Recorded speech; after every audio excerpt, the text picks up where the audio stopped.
Okay, welcome again. This week we're reading chapter 11, Establishment in Our True Nature. And before the reading, as usual, we'll do a little meditation.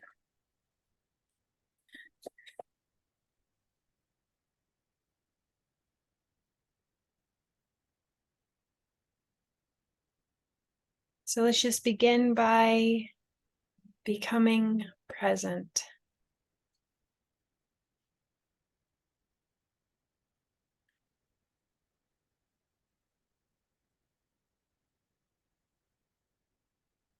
Allow yourself to stop going out towards experiences, out towards thoughts or perceptions or sensations.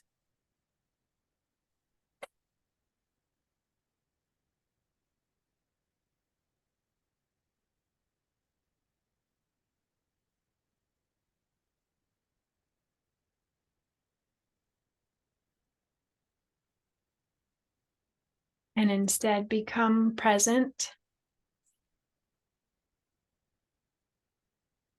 as the awareness that you are.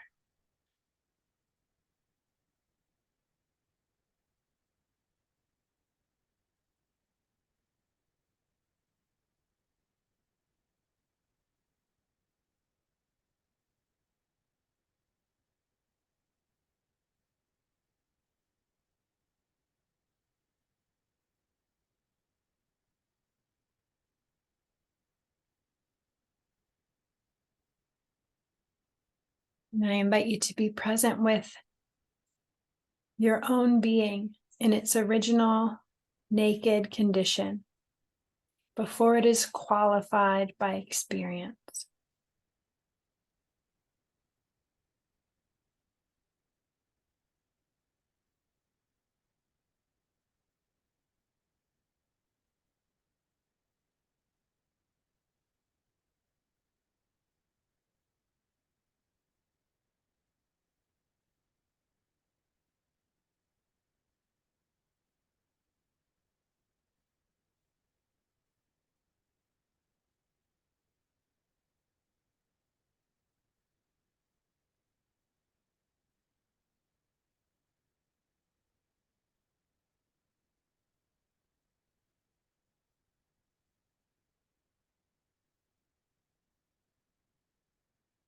There was no way of calling yourself, no way of identifying yourself, but only instead experiencing yourself.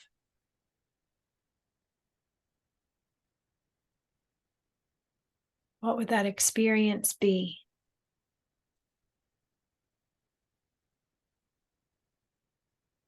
What is that experience of yourself?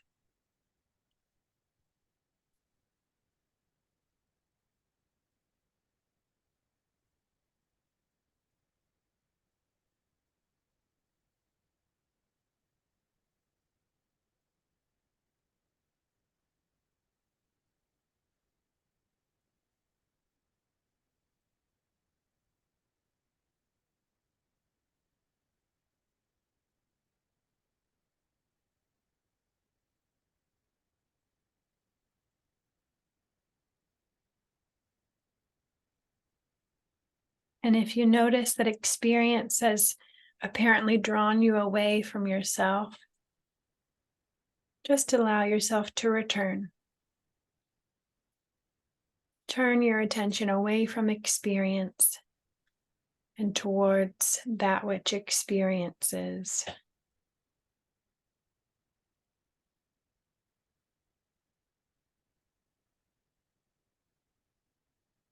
That which knows your experience.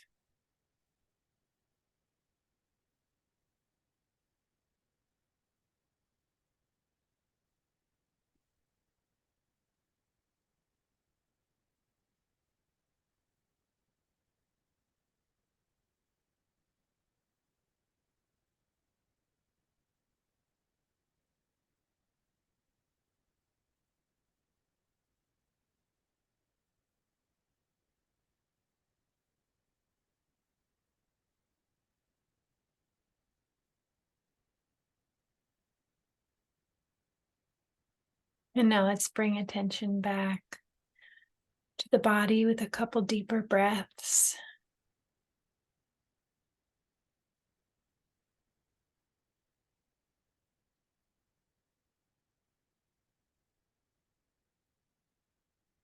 Remembering our presence in the body.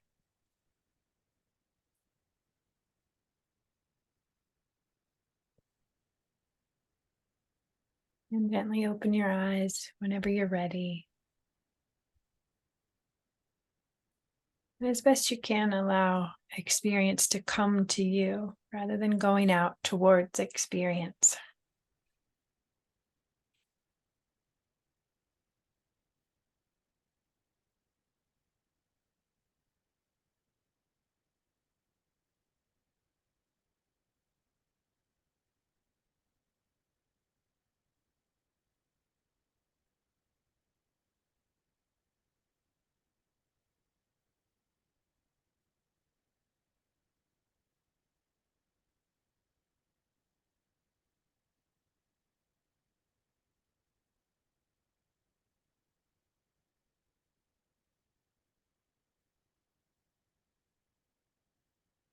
And do either of you feel to share anything from the meditation?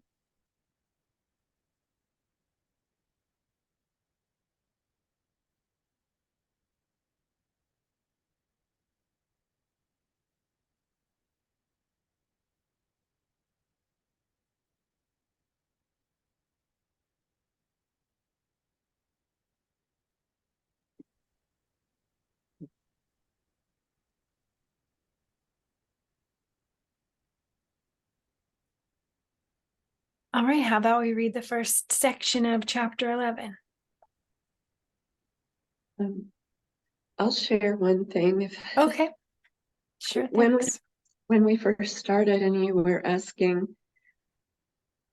us to be in that place of just us, not the experience, and what did that feel like? I had an image of a little girl, maybe 3 or 4 years old, playing in a meadow, just playing and having fun. And I realized that that's an experience. But then when I went back in again, and what I experienced was like a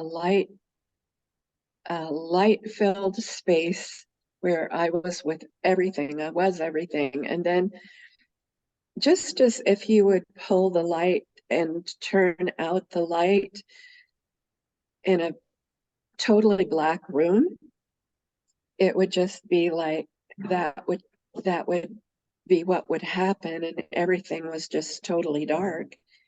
And I was that too. It's that mystery that dances with me so much, of being nothing, none of it, and everything, all of it. What a beautiful mystery that is. My mind likes to play in that space. But that's what came to me. Thank you. Your meditations are always so wonderful. Mm.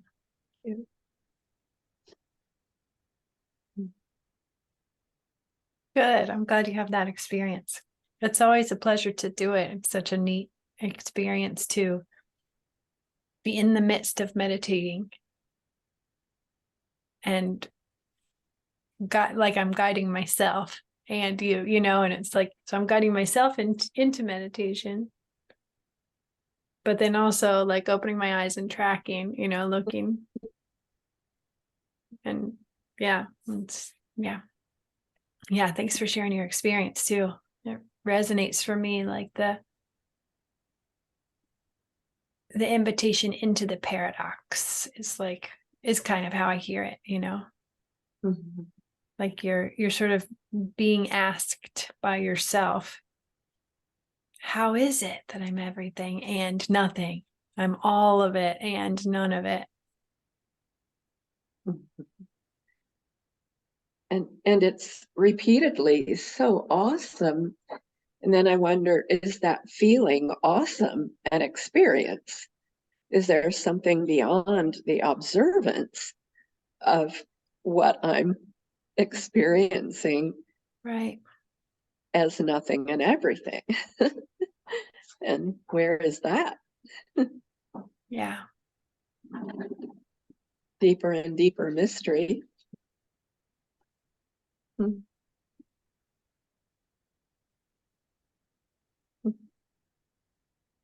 Yeah.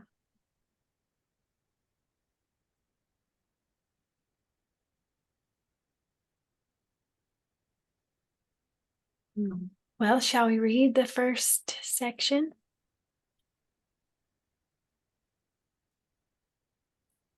Does anybody especially want to read first? I think Happy to there's read. three. Great. I think there's 3 sections in this chapter, so we can each have one. That's cute. Okay. Chapter 11, Establishment in Our True Nature. Everything we have ever truly longed for is to be found in the simple knowing of our own being as it essentially is.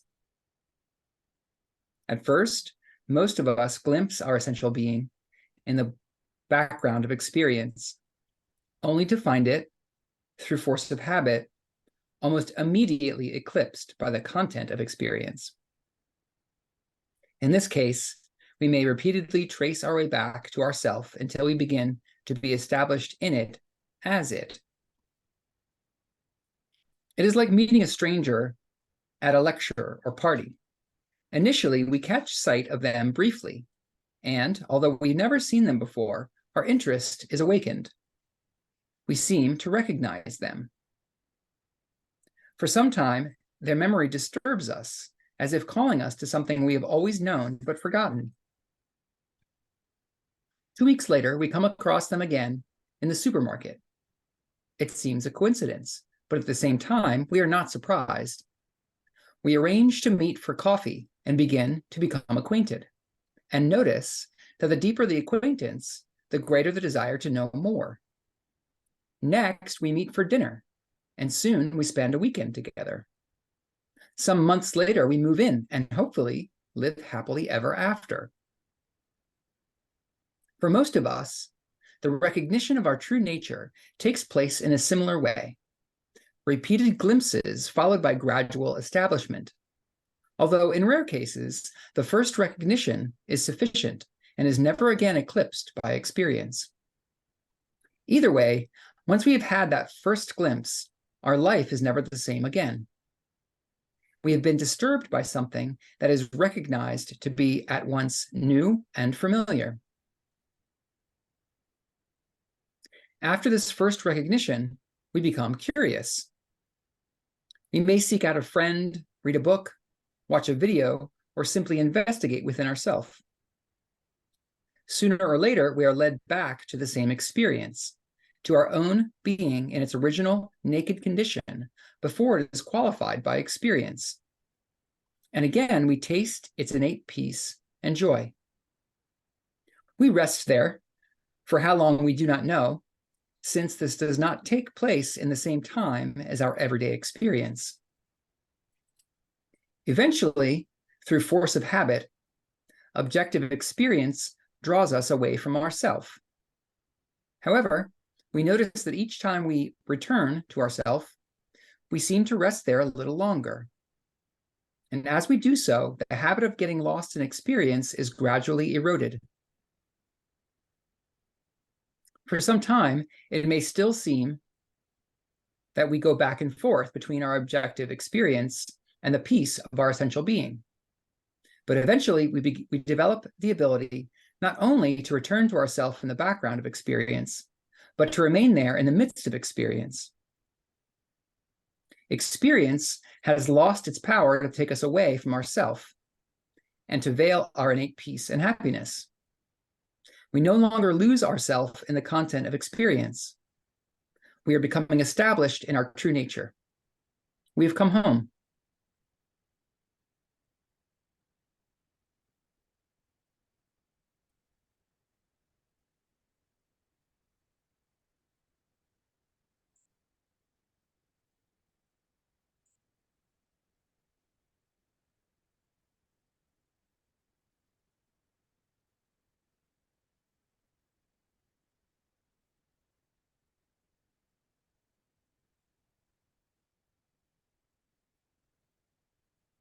All right, let's discuss it.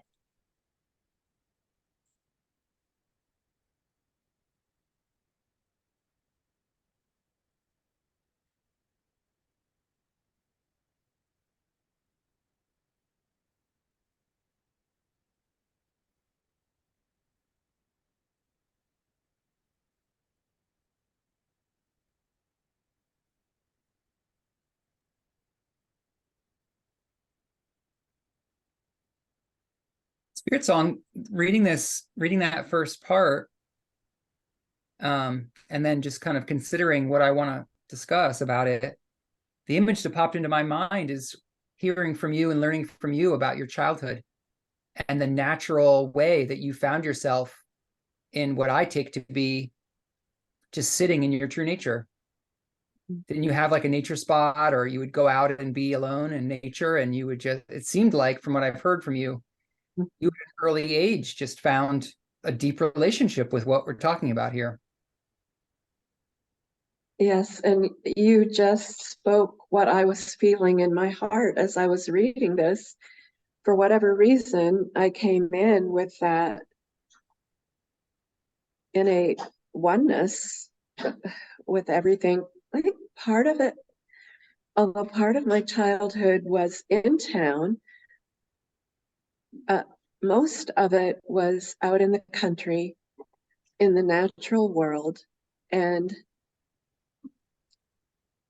yeah, singing to the cows, climbing the trees, bringing stones home from the creek, hearing them talk to me, things that nobody had ever told me about in the way I was raised in a evangelical home were just part of how it felt to me, and everything was love, love, love. Even I had some difficult times, even as a child, some things that were pretty big, but they didn't, I experienced them. I felt all the feelings, but they didn't take me away from that place of, I guess, that union with the divine that was always there, and a peace that was just indescribable. Now, in my late teens, early 20s, those years were filled with so much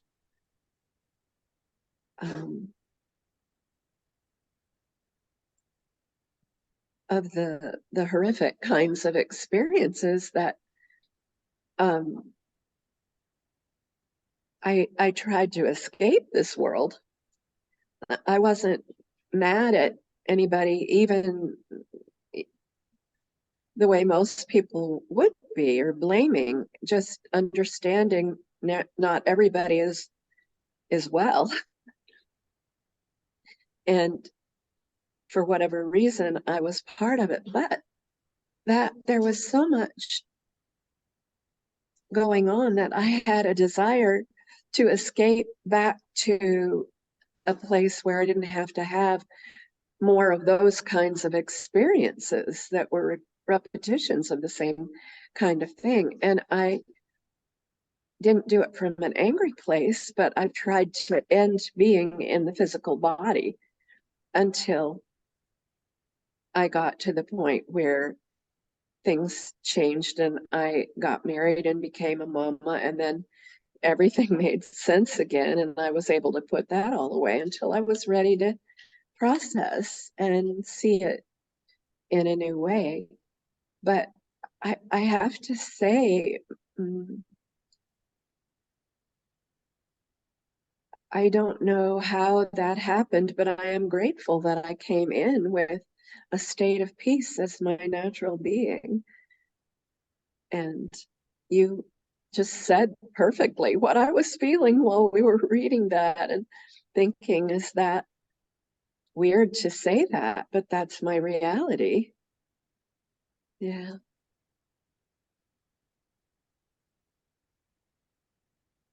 So thank you for opening that door, affirming and confirming.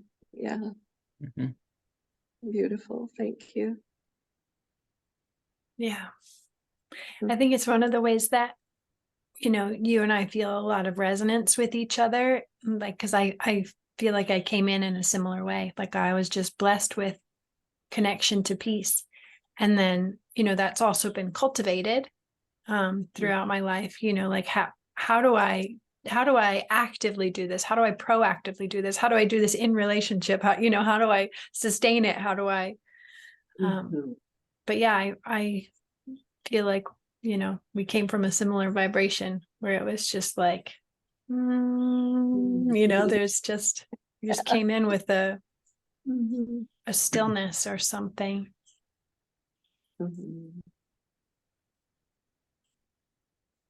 I think I'm in pretty stark juxtaposition to the experience that you two seem to have had. That is not at all my recollection of my experience of childhood. In fact, I've been on this path of, that we share, this path of conscious seeking, consciously seeking love and seeking peace and joy for a good long time now. And I still feel like I'm courting it. I still feel like I'm trying to find it. Still feel like I'm where is that? And I do taste it for sure. I mean, I definitely I have the flavor of it, but I still feel like I'm courting it. When I hear Rupert talk about the analogy of, it's like meeting an enigmatic person that you just feel drawn to. It's like, oh yeah, I know, I recognize that. I do feel very drawn to wanting to get to know the piece that I am more deeply. And it's still a bit elusive. The space that I find it the most is when I'm doing the work, Byron Katie, doing self-inquiry. So a structured container for it seems to help. When I just meditate on my own, I tend to mostly get drawn back into experience and the contents of mind. So the structure helps me. Yeah. And BJ, it reminds me of our conversation we had the other night about Spirit Song. BJ and I were having this really interesting little jam session about what Ra teaches about the first three distortions of consciousness, like what the creator births as the first things in creation. Free will being one, love being two, and then light being the third. And we were kind of correlating those simple concepts of simple words into kind of a different angle of looking at them, where free will is just the pure awareness. It's just like the taking a perspective, like separating out from undifferentiated infinity, like, and opening our eyes to like witness the capacity to witness, like the I am presence as free will. And then after that is like choosing something to be interested in. Like love is like, what do we love? What are we drawn towards? And that's kind of like this, that happens after. And what I'm getting now is like, well, experience, the reason why we have experience is we're drawn to it through our love. It's like love starts the engine of movement. And before love, it's just the I am presence. It's just this peace and joy that we're exploring in the book.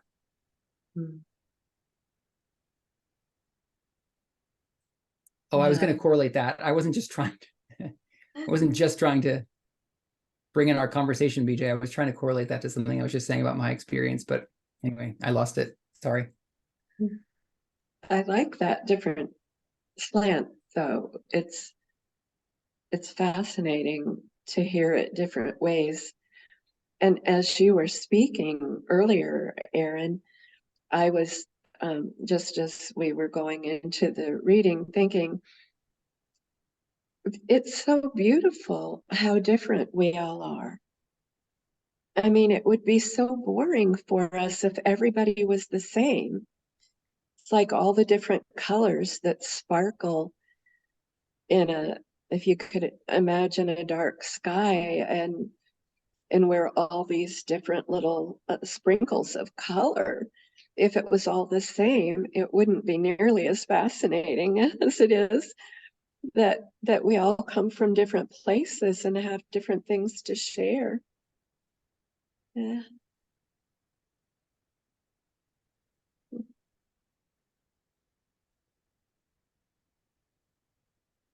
Yeah. I'm going to read the next section. Okay.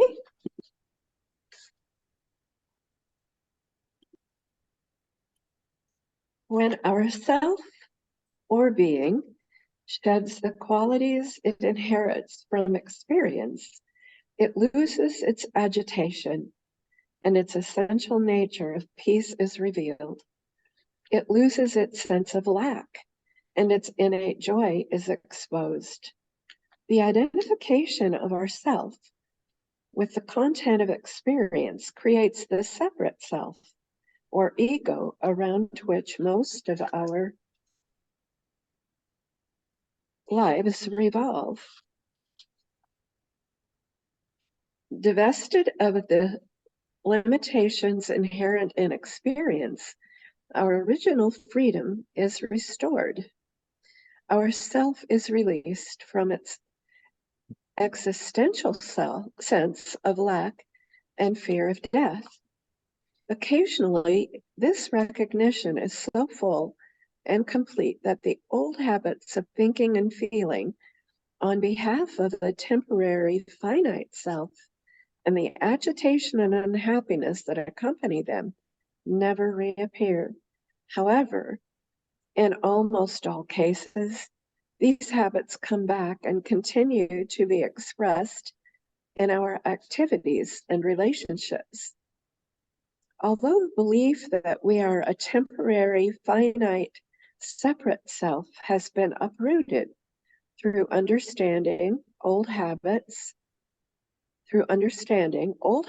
have a momentum which may still cause them to arise, like a boat on the ocean whose engines are turned off, but that carries on moving for some time. In this case, it will be necessary to trace our way back to ourself again and again until we are stabilized there. Each time we return to ourself, the pathway gets shorter and easier, and experience increasingly loses its capacity to take us away. Gradually, we become established in and as our true nature. As this happens, peace and happiness begin to pervade our experience from the inside. They not only permeate our thoughts and feelings, but begin to express themselves in our activities and relationships. In time, the body and mind are transformed from the inside by this recognition, so there is a change, although it may not be dramatic. In fact, the mind may not at first realize what is happening and only gradually come to know that it is being transformed. Slowly, all realms of experience are colonized by the peace of our true nature, and it begins to communicate itself effortlessly, with or without words, in all of our interactions. At first, we have a glimpse of a taste of our true nature. Then we establish ourselves in it. And then we lead a life to the best of our ability in a way that is consistent with and an expression of its intrinsic qualities.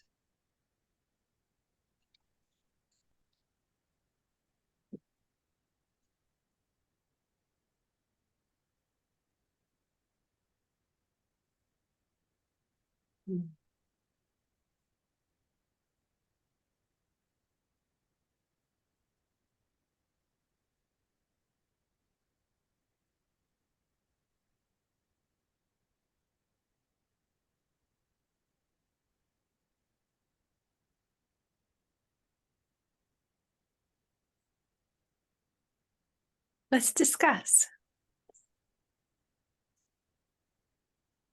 Welcome, William. Hi, good morning Hi. and Good good evening. morning. Mm. Mm.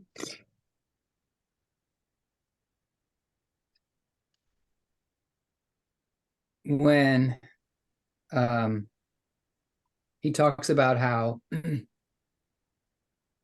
it takes, for most people, it takes practice to come back again and again and kind of like slowly shift the momentum from being focused on experience to being able to be aware of the awareness beneath experience. He says the path back to it gets shorter and shorter. Yeah. And that And reminds me easier. of, what did you say? Oh, and easier. Yeah, and easier. It reminded me of the teaching from Ra and from Kuo about finding love in the moment. And it's the first time I've ever had the insight that maybe Rupert's teaching of coming in contact with the peace and joy that are our true nature, and Ra and Kuo's teaching of finding love in the moment, perhaps they're the same thing. Because what Ra says is that when we take on a conscious practice, when we seek to find love in the moment, that there's a doubling effect. There's a metaphysical truth to, like, it gets easier each time we do it and stay focused on that. It gets easier and easier and easier and easier and easier to do. And it reminds me of what he's talking about here, about the path gets shorter and it gets easier to find our way back. Yeah.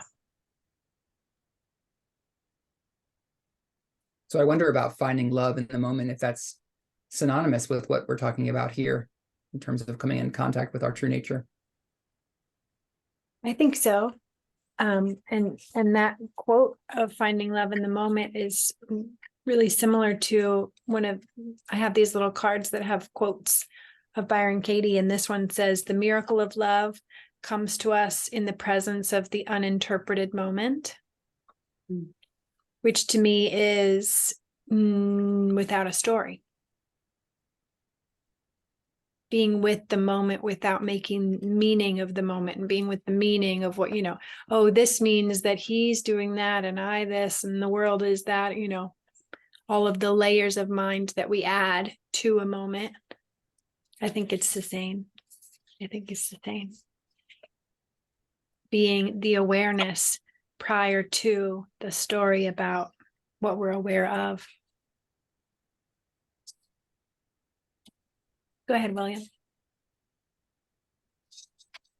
I say, not the moment that I am having. Yeah. Not the I plus. Yeah. Not that one. Mm-hmm. Yeah. Yeah. I like one of the things that Muji says sometimes is we loan our sense of self to experience. So instead of just I, then it's like I, the woman who's sitting in the chair having the conversation, so the sense of self is like the only thing that's actually real in ultimate sense. And then we loan the sense of self through I into the story. So yeah, just to kind of add on to what you were saying, like not the I that plus, plus all the other words, just I.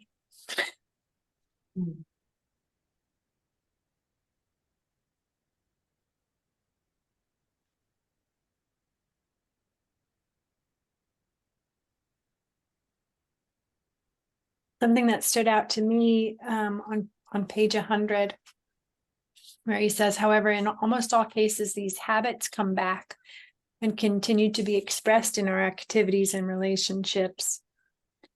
And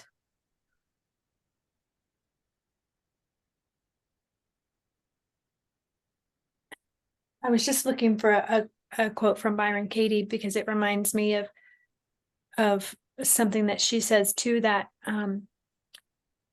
that all of those habits are going to continue to come back as long as they're more important to you than the truth, something like that.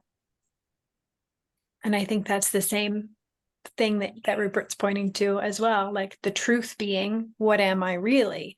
And I think the habits come up because of the tendency to sort of need I am the woman in the chair having like we need all of that, or we think we do, we think it adds something to us. We think that it, we often think, I think that it points us in the direction of getting what we want, like if I have this motive or this agenda or this intention or the momentum, we sort of think we need a momentum, like a forward outward momentum in order to get where we're trying to go. And I think we kind of have to go through that experience a number of times and pass that through the filter of realization in order to go, oh, it's not working. Oh, it's not working. We have like in the archetype, the steps or the recognitions of the archetypal mind, like we have to have that catalyst and then the experience and then the transformation of like, oh, that doesn't deliver what I'm looking for.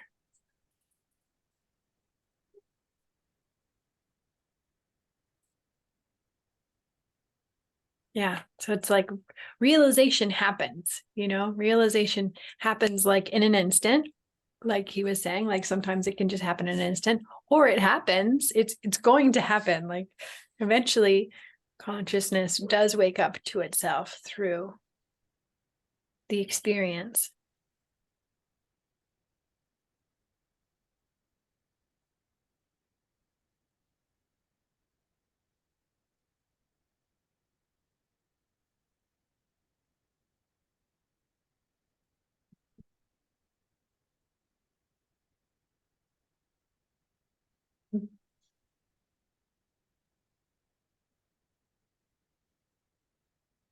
Oh, was that a full stop? No, that was it, period. I thought you were having a very long contemplation.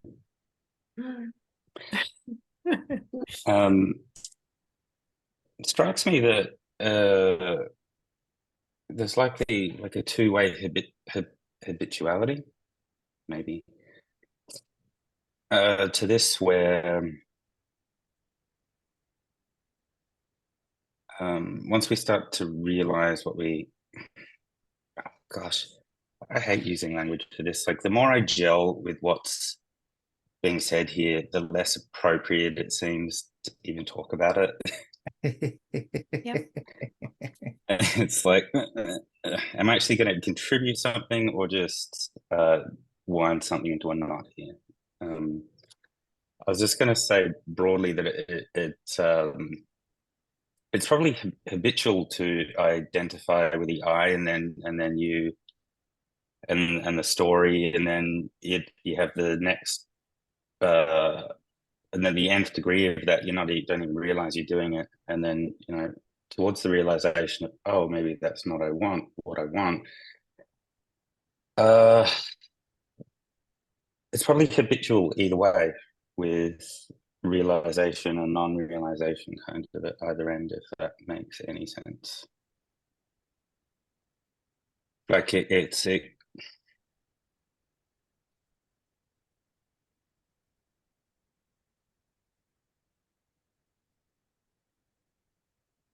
once we have light bulbs about these things, it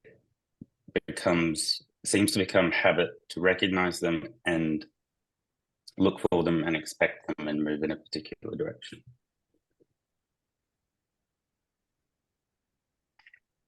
Yeah, like once it's seen, it can't be unseen. Something like that.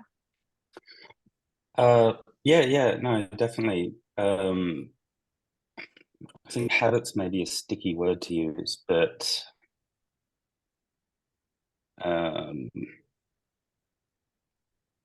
I'll circle back if it becomes clearer. Sorry.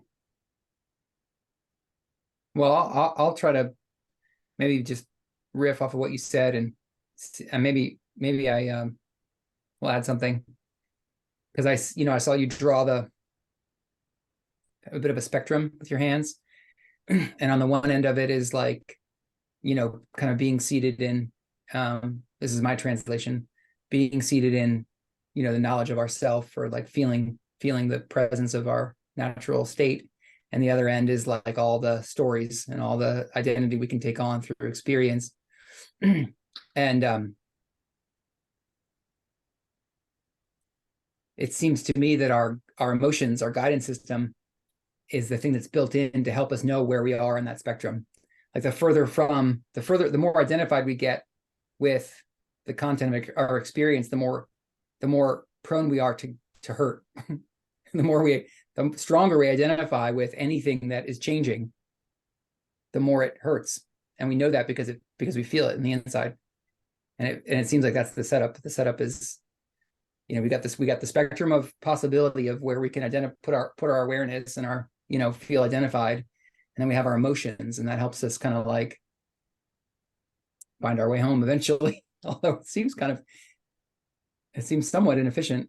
I think it's funny I just said that, because I think from a real zoomed out scale, it seems like it's quite efficient. It's much more efficient than maybe it used to be in earlier phases of consciousness prior to the one we're in now. But anyway, I'm getting a little lost in more cosmological details. But anyway, the emotional guidance system, I think, is what I was getting at when I saw you, William, when I saw you sort of, kind of like what I took on to be that's the spectrum of where we can be identified.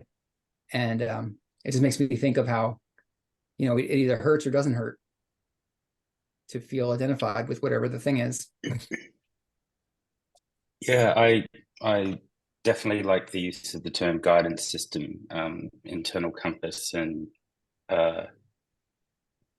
yeah, depending on, you interpreted what I was trying to get at very well. I won't muddle it up anymore.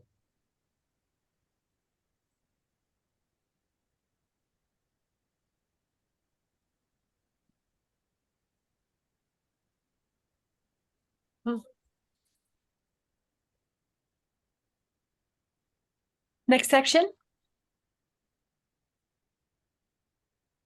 Do you care to read, William?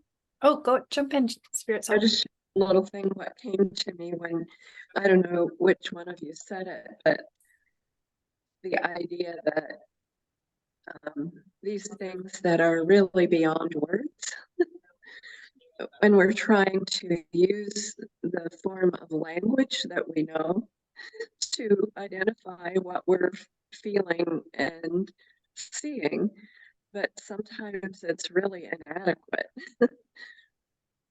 because it's so far beyond. I mean, in one sense, it's super simple, and in another sense, it's just very difficult to put words around, is my perception. But yeah. I agree. I resonate with that, Spirit Song.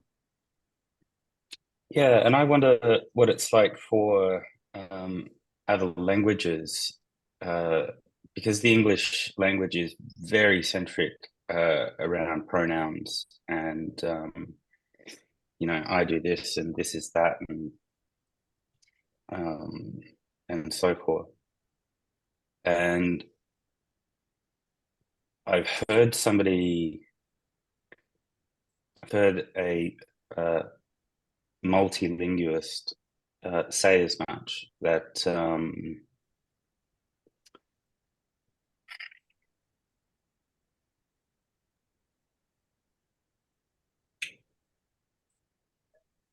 that it's difficult to speak about, and I wish I could give an example, but I'd have to speak another language for that. But there are just some things in English that are difficult to say because we need to relate stuff to things. And that's inherent to the English language. So I think we've got an extra sort of hurdle to jump across there. And so with this stuff, I suppose speaking about it consistently is probably, a useful thing, so that when we stumble across words which seem to contradict what Rupert's saying, we kind of know what we mean anyway and can push through that to express something useful.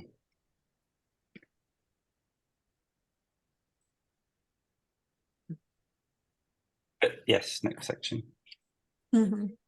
Mhm. Yeah, I mean, it absolutely makes sense to me too, that that English, like it's often my experience that English doesn't match my experience. In order for me to put my experience into English, I have to go through an inner translation process. I have to like, okay, here's some words that might be something sort of like what is happening over here, but it doesn't feel like Yeah. they represent me. Yeah. I often have the experience of like finishing either a conversation, or if I'm facilitating a group, especially, I'll walk away from it feeling like icky. Like I'm like, nothing I just said was true. I tried so hard. And I actually think I'm fairly gifted with like the English language to be able to communicate concepts, but I often have the experience of like, that was bullshit. All of that was bullshit compared to like what you're saying. You know, what I think y'all are saying is like trying to translate the true direct experience that we have through language is just like so challenging and limited. Yeah. And I want to say one more thing, and this is a slight tangent, but I was just reminded of the teaching from Ra that the opposable thumb was designed consciously by the Logos to tilt life towards third density life, specifically towards taking on language to communicate rather than telepathy, to make the experience of evolution that much more vivid. Speaking of communicating with one another, like there are planets where we don't use language to communicate. Well, what's the use of telepathy when we have hammers? Yeah, right. Exactly. Thanks for that. I wonder how telepathy works without language though, because there still must be like thought packet of some sort. Yeah. To send a concept. Like there still Yep. must be idea of, you know, because you're not sending unlimited information. It's a limit, you know, it's here's my perspective. And what does that look like without verbal articulation? Just maybe images, colors. Yeah, you say color. It's color, viscosity, direction, intention, everything, but the way I relate to the color, viscosity, direction, and intention. It's colorful, I think. Oh, this makes me curious. Spirit Song, you don't have to say if you want, but when you were sharing earlier about being able to hear the rocks speaking, did they speak in words, or was it more of like what we're talking about, a telepathic language? What was the experience of that? Yeah, no, it was telepathic. I could hear them. They would tell me that they wanted to come home with me, and I would put them on my little altar. And then at some point, they would tell me they were ready to go back to the creek. And I would ask them when we got there, did they want to be on the bank or in the water? And it wasn't like with words like you're saying that I can hear. I just heard what their desire was. Yeah. Yeah, that makes me think of like it's more like just a direct knowing, which is my experience of, like, for instance, Aaron was mentioning like the work of Byron Katie. Like sometimes in the process of inquiry, like there'll just be a knowing, like there's just, and it's like it's beyond the mind. It's not words. It's just knowing of like, you know, and it's usually a knowing of like a truth or something. But yeah, there can just be like a more direct knowing. And I was just talking about this earlier to my parents too. Like having several years ago, the river communicated to me, and like it wasn't with words. It was just knowing. Yeah.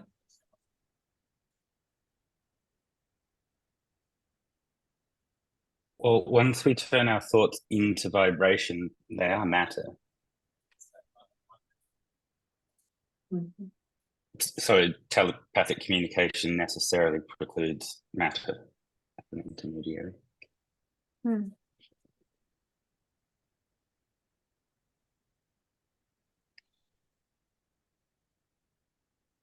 Yeah, I feel a little bit of difference between knowing and a direct message.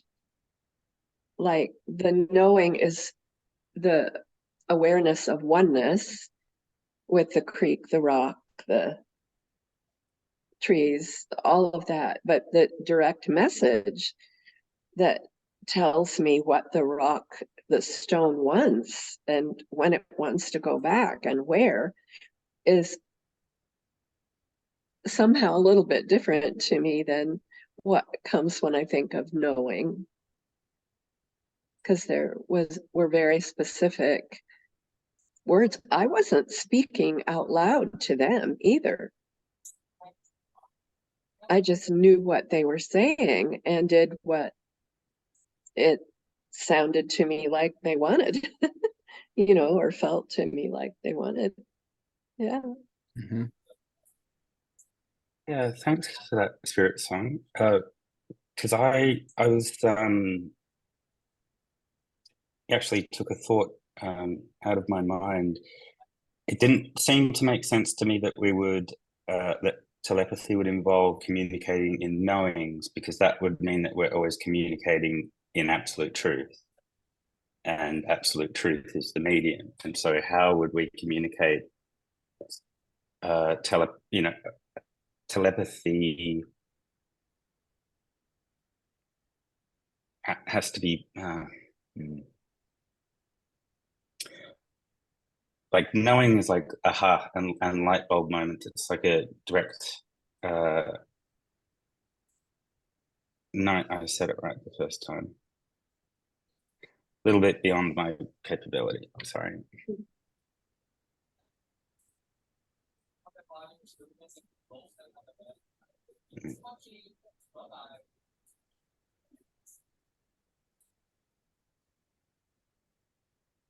Do you want to read the next section? Sure. Is it beginning with at every moment? Yes.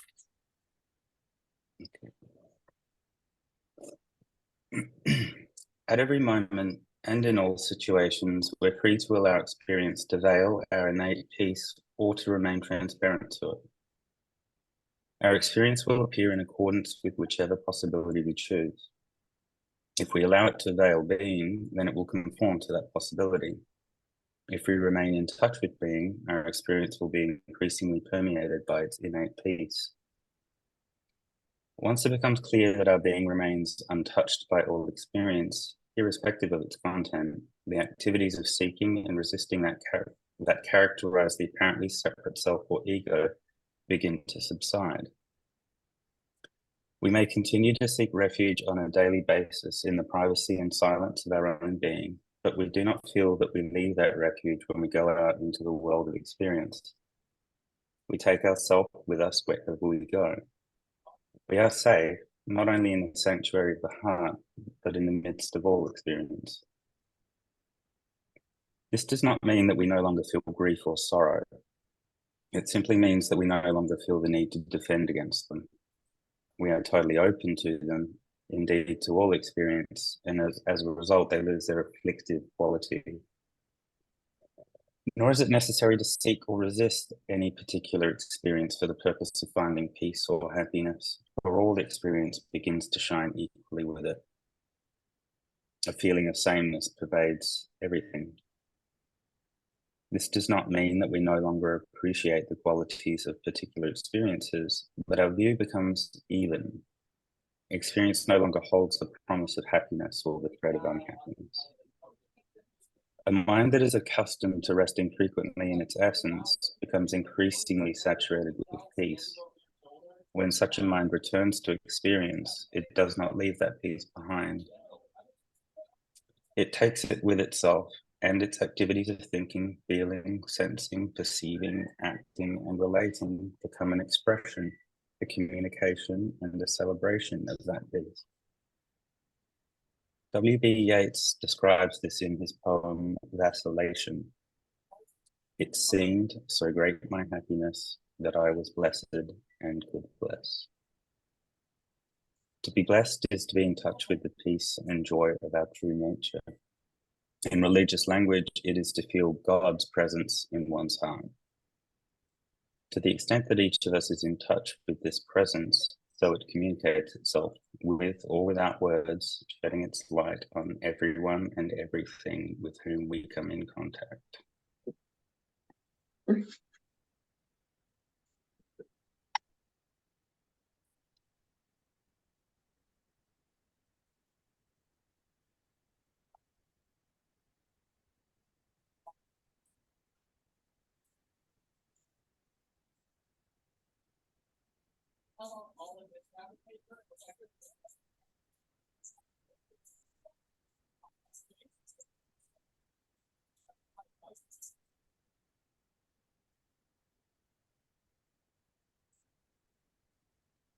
Let's discuss. Mhm. I like this chapter. Mhm.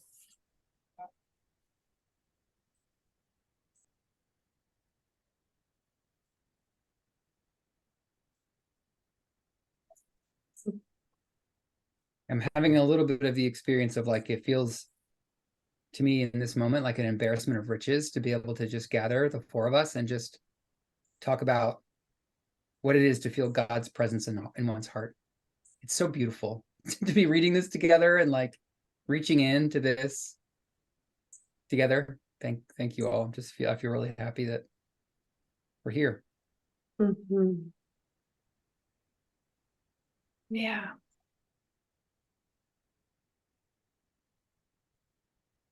Really.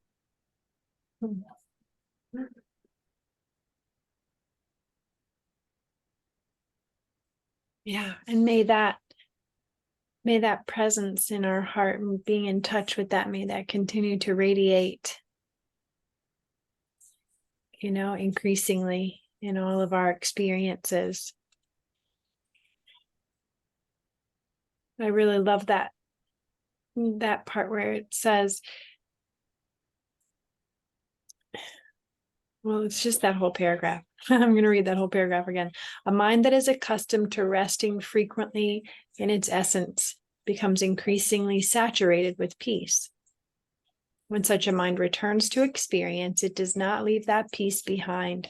It takes it with itself, and its activities of thinking, feeling, sensing, perceiving, acting, and relating become an expression, a communication, and a celebration of that peace. Like, wow, may all of our thinking, feeling, sensing, perceiving, acting, and relating become an expression, communication, and celebration of that peace. I mean, mic drop. Mhm.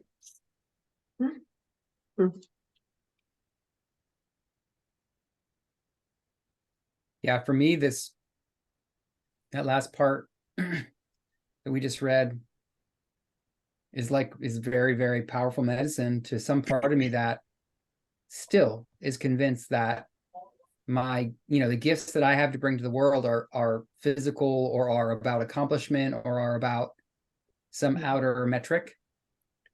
And I don't allow myself to focus on cultivating a mind that is accustomed to resting frequently in its essence. Like, I don't give that to myself very much because it feels like I have some conditioning that it's selfish. And when I read this, it's like, oh no, it's the biggest gift I could ever hope to give in my life, is to be able to be that. Like that's how I could ever give anything valuable to anybody, is by Yeah. being in touch with my own essence, because it's the same place that you all are. Mm. Same thing. So anyway, it's landing as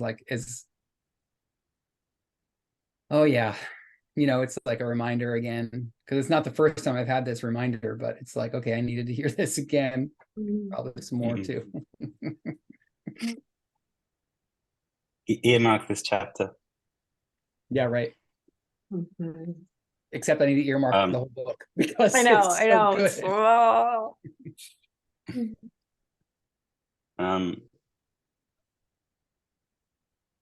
No, I gel very much with, relate very much with what you're saying.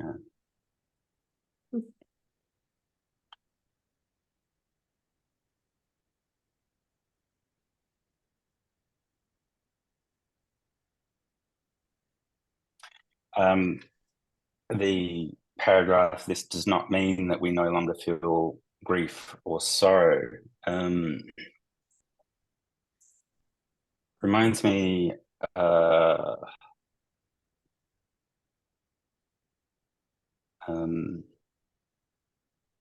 it simply means that we no longer feel the need to defend against them. It reminds me of an earlier stage of my journey where I was, I guess, maybe slipping in and out of feeling quite a strong connectedness, and then when I slip out of it, I suppose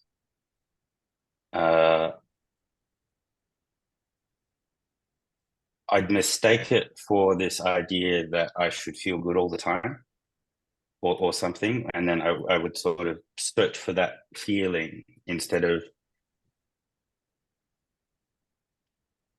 knowing to wait to rediscover the authenticity of being in touch with my essential self.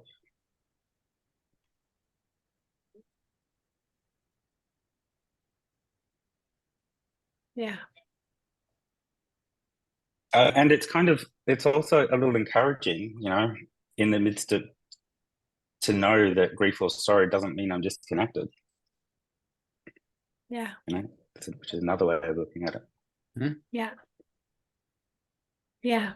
I really appreciate that articulation, the way that you expressed that. And one of the ways one of the ways that it seems to me is like our true nature is effortlessly welcoming. Like that's another way of saying like unconditionally loving. And so I think like part of the process of awakening does bring us through experiencing aspects of ourselves or just experiences that are ready to be effortlessly welcomed. And it's like we can, it's familiar for me too. Like, oh, I can think like, oh, I need to get over this. I need to get past this. I need to get through this so that I get back to the spaciousness. But the spaciousness, like what I have found is like the spaciousness is the space that welcomes the grief. It's not getting through the grief. It's like, welcome the grief. There's the spaciousness. Well, that was it right there. Oh, it's me. I'm the spaciousness. I have space for grief. Like, oh, dang. It was me all along. Something like that. Yeah, to me, all the feelings, every feeling is an expression of, if the self is there all the time, and for me, understanding every feeling is beautiful. Not fun, necessarily, not a place of total blissed out. Many of the feelings are very different than that. But for me, I am understanding that every feeling is beautiful in its own way. I don't know who sang that song, but there was one about a line about that. Everything is beautiful in its own way. And then it doesn't have the power to throw me off of being in myself and appreciating even the more difficult feelings to feel as beautiful and part of being in a human earth suit, you know, experiencing all of it.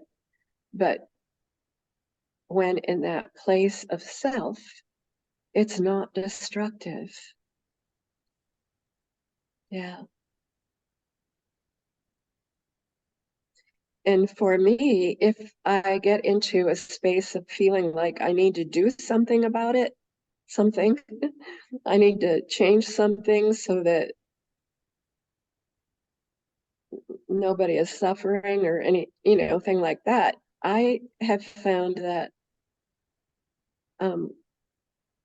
in that last little bit where he's talking about our very being, when we're in that place of self being light, and the light is what radiates out, I consciously radiate light to those who are suffering and believe that that makes a difference, you know.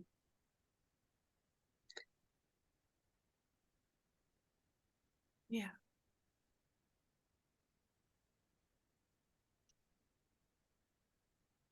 Yeah. Yeah, what I get from that spirit song is that even your ability to radiate light to someone who's suffering, indicates that you don't have the compulsion to look away from suffering, because I think a lot of people, I know I have had this experience and still do sometimes, where, if I'm really attached to what kind of feeling I'm open to having and what kind of feeling I'm not open to having, I won't look at suffering, whether it's my own or someone else's. And so, what he's talking about here is, and BJ, what you were saying about spaciousness is the ability to be with it.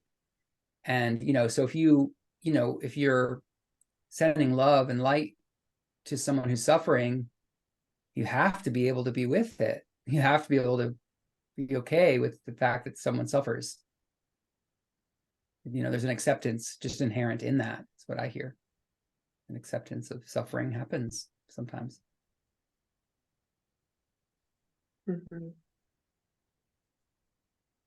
I can't say that I don't want to make it stop for people when I see suffering, but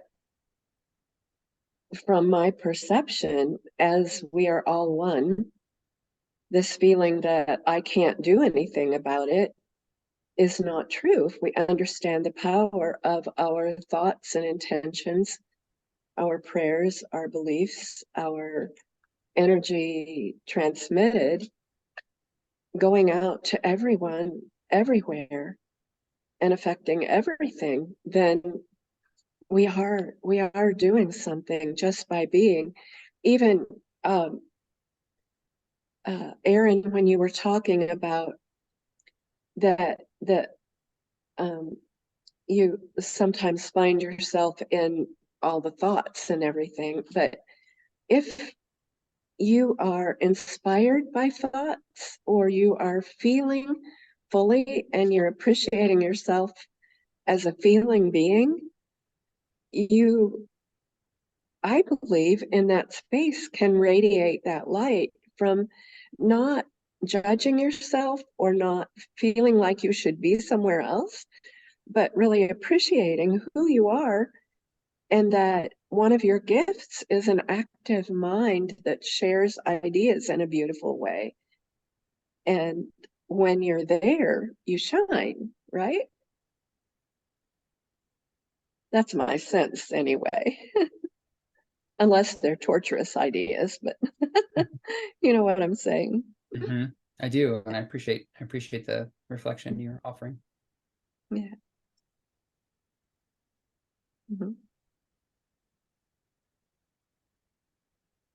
Mm.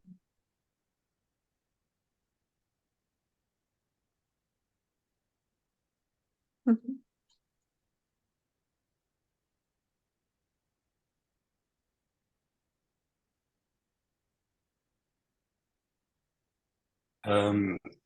Experience no longer holds the promise of happiness or the threat of unhappiness, or the threat of unhappiness.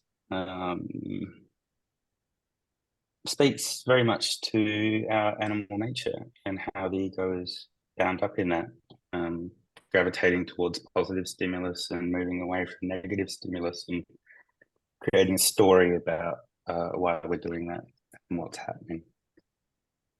There's a lot in this that addresses the notion of identity itself that I feel would probably be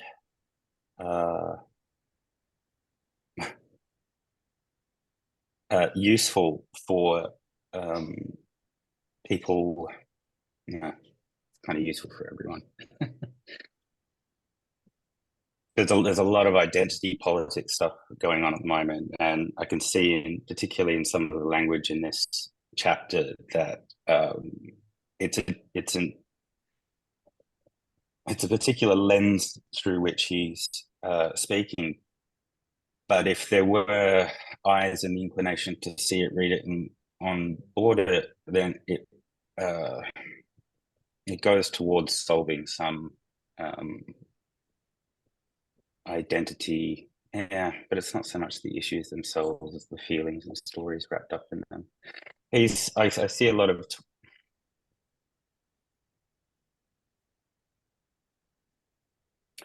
there's a lot about mainstream identity that this speaks to. I mean, of course it does. Now that I've just said that. Yeah. Yeah, I think I've thought of a similar kind of thing. You know, I think there's a lot of leaning in towards identification and identifying ourselves in a particular way, you know, whether it's like changing my gender, as one, like, oh, that identity didn't feel right for me, and now I change my gender and this feels right. And I think there's some, I imagine that there can be some truth in that, that there's like an expression of this gender does match my inner experience in a way more accurately, or I was, there was a piece that I was missing before that I now get to experience of myself. And yeah, it also seems as though any identity being like the salvation will always, it's never going to take someone all the way there. Yeah. So Identity it's with just form, you mean? identity with form. Yeah. And then I don't quite have the ability to expound on this too much, but where we're totally open to them, indeed all experience, and as a result they lose their afflictive quality. Simone Weil, the philosopher, speaks quite directly about affliction and its role as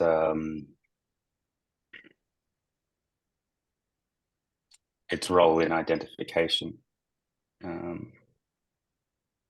which is interesting, which is wonderful. I just discovered her fairly recently. She's become my new favorite philosopher, but she speaks of affliction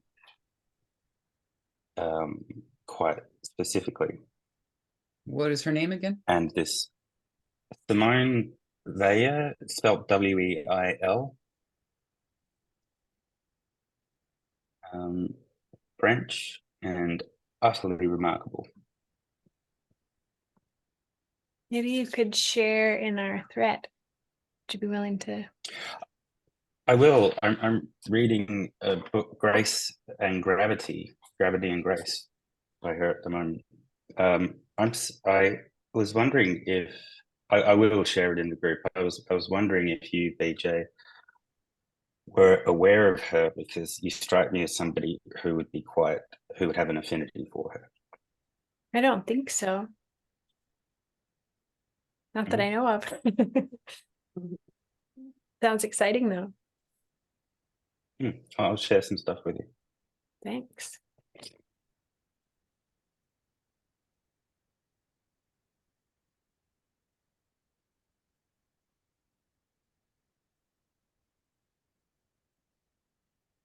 So, establishment in our true nature.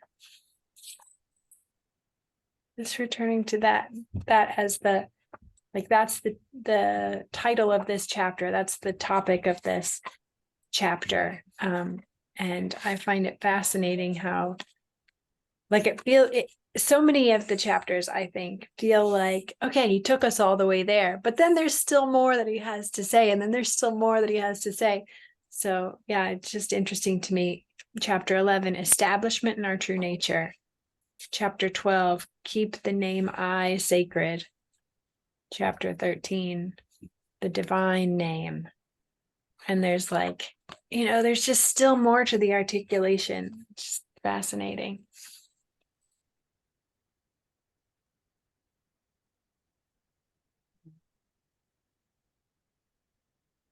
What more is there to say? But I'm just going to leave it to him because he's used to do such a good job of it. Must be more to say.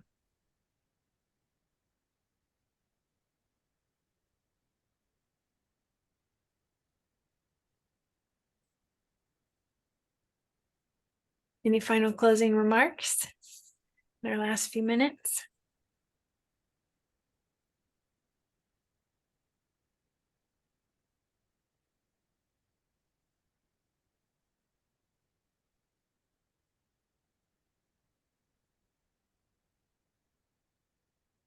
Well, I'm thankful for this amazing book and man and his ability to articulate such deep, amazing ideas in a way that makes them more understandable.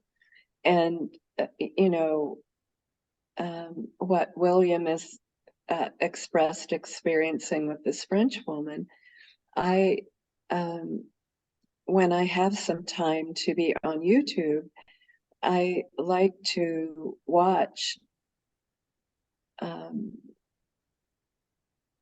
the delivery of messages of folks with higher consciousness.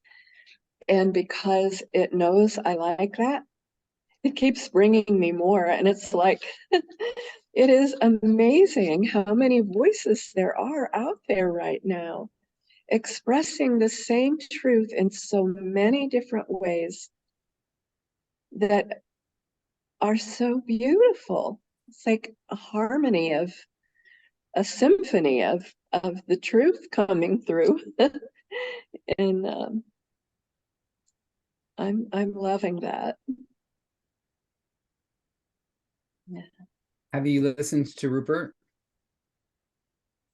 I have not heard him speak yet. I want to do that. It's a treat.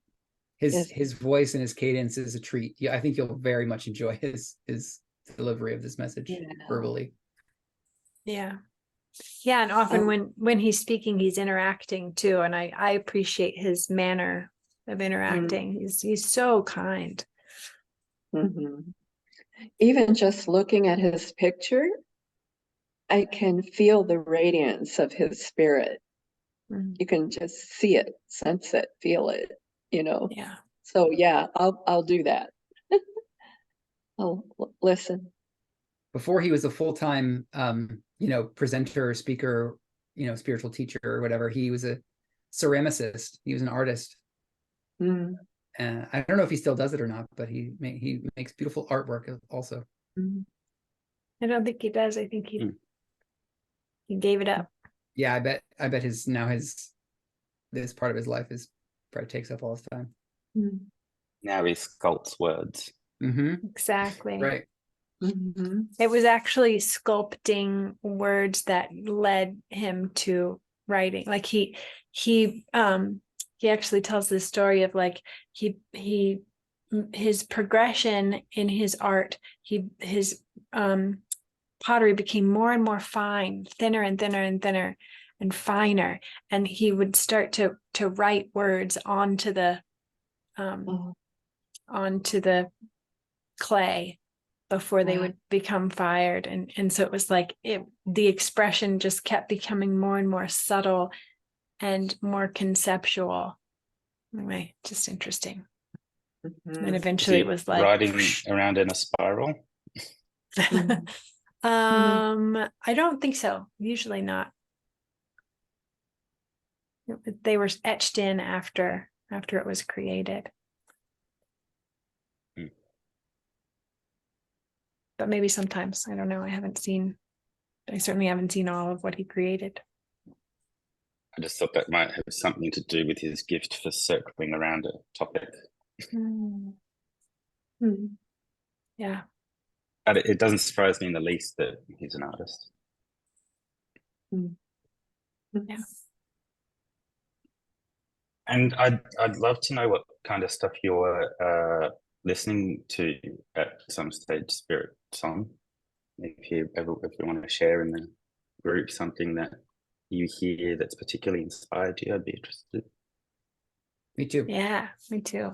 I could share some things that I've been listening to as well. Yeah, I think that would be. Me too. Yeah. Mm-hmm. Let's do it. Okay. Thumbs Sounds up. I'm gonna give a thumbs up. Yeah.